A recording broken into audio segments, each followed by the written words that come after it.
বলেন স্যার বলেন। প্রিয় ছাত্রছাত্রী ভাইরা, আমি নেত্রকোনা মডেল থানার অফিসার ইনচার্জ শাহনওয়াজ। আজকে এখানে যে ঘটনা ঘটছে এটার প্রেক্ষিতে আমি এখানে আসছি। এখানে এই বাসের সাথে ট্রাকের একটা সংঘর্ষ হয়েছে এবং ট্রাক চালক চলে গেছে। এখানে ট্রাফিক পুলিশের বিষয়ে একটা কথা আসছে।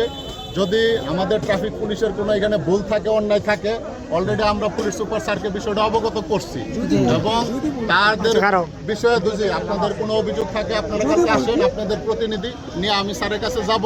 স্যার নিশ্চয়ই আপনাদের কথা শুনবে এবং আমাদের পুলিশের যদি কোনো অন্যায় থাকে, ভুল থাকে, অবশ্যই তার বিরুদ্ধে ব্যবস্থা গ্রহণ করবে। আর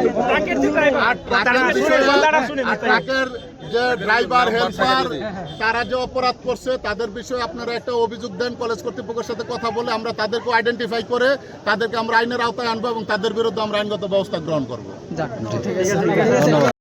এই যে দেখেন, এই যে হাবিব হচ্ছে উনি দায়িত্বরত ছিলেন। আমি উনাকে বললাম যে আমাদের বাসকে ধাক্কা মারছে, মারার পর উনারে আমি বললাম যে আঙ্কেল আপনি এদিকে আসেন। উনি আমারে বলে যা তুই কি করবি কর, যা।